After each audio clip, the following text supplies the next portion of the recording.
ಕೋನ ಇದು ಹರಿಕೃಷ್ಣ ಅವರ ಡೈರೆಕ್ಷನ್ನಲ್ಲಿ ಕೋಮಲ್ ಕುಮಾರ್ ಅವರು ಲೀಡ್ ಆಕ್ಟರ್ ಆಗಿ ನಟಿಸಿರುವಂಥ ಸಿನಿಮಾ. ಇಲ್ಲಿನ ಸ್ಟೋರಿ ಬಗ್ಗೆ ಹೇಳಬೇಕು ಅಂತಂದರೆ ಇಲ್ಲಿನ ಮೇನ್ ಕ್ಯಾರೆಕ್ಟರ್ ಬಂದು ನಾರಾಯಣ ಅಂತ. ಅವನು ಒಬ್ಬ ಊರಿಂದ ಊರಿಗೆ ಅಲ್ದಾಡುವಂಥ ಅಲೆಮಾರಿ. ಅವನಿಗೆ ಸಂಬಂಧಿಕರು ಅಂತ ಯಾರು ಕೂಡ ಇರಲ್ಲ. ಅವನು ಅಲೆಮಾರಿಯಾಗಿ ಒಂಟಿ ಜೀವನ ನಡೆಸ್ತಿರೋದು ಯಾಕೆ ಅಂತ ಡೈರೆಕ್ಟರ್ ಅವರು ತುಂಬ ನೀಟಾಗಿ ತೆರೆ ಮೇಲೆ ತೋರಿಸಿದ್ದಾರೆ.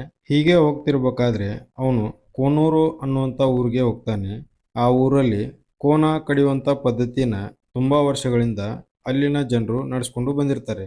ಮತ್ತೆ ಅದು ಅವರಿಗೆ ಅನಿವಾರ್ಯ ಕೂಡ ಆಗಿದೆ. ನಾರಾಯಣ ಅವರು ಆ ಊರಿಗೆ ಹೋದ್ಮೇಲೆ ಅವರಿಗೆ ಆ ಊರಲ್ಲಿ ಏನೆಲ್ಲ ಪರಿಸ್ಥಿತಿ ಎದುರಾಗುತ್ತೆ ಅನ್ನೋದು ಈ ಸಿನಿಮಾದ ಪ್ಲಾಟ್. ಇಲ್ಲಿ ನನಗೆ ಪಾಸಿಟಿವ್ ಅಂತ ಅನಿಸಿದ ಕೆಲವು ವಿಷಯಗಳು ಅಂತಂದರೆ, ಮೊದಲನೇದಾಗಿ ಫಸ್ಟ್ 15 ನಿಮಿಷದಲ್ಲಿ ಸಿನಿಮಾದ ಬೇಸ್ಮೆಂಟ್ನ ಡೈರೆಕ್ಟರ್ ಅವರು ತುಂಬ ಚೆನ್ನಾಗಿ ಕಟ್ಟಿದ್ದಾರೆ. ನೈಟಲ್ಲಿ ತೆಗೆದಿರುವಂಥ ಸೀನ್ಗಳು ತುಂಬ ಚೆನ್ನಾಗಿವೆ. ಅದೇನಂದರೆ ವಿಜುವಲ್ಸ್ನಲ್ಲಿ ರಿಚ್ನೆಸ್ ಅನ್ನೋ ಥರ ಸೀನ್ಗಳು ಮೂಡಿ ಬಂದಿವೆ.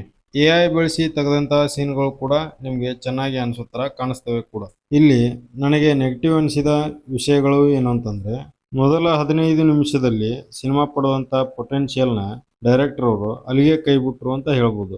ಅಲ್ಲಿಂದ ಡೈರೆಕ್ಟಾಗಿ ಕಾಮಿಡಿ ಸೀನ್ಗಳನ್ನ ತರೋದಕ್ಕೆ ಟ್ರೈ ಮಾಡಿದ್ದಾರೆ.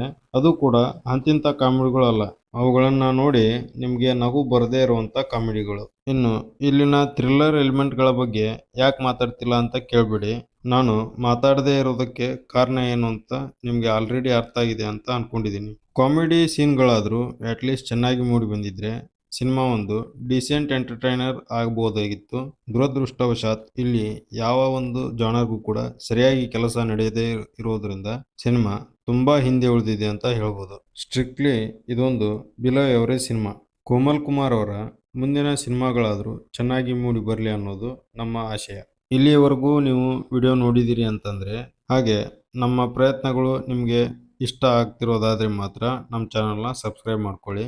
ಮುಂದಿನ ಒಳ್ಳೆಯ ಕಂಟೆಂಟ್ ಜೊತೆ ಸಿಗೋಣ ಅಂತ ಹೇಳ್ತಾ ಈ ವಿಡಿಯೋನ ಎಂಡ್ ಮಾಡೋಣ. Thank you.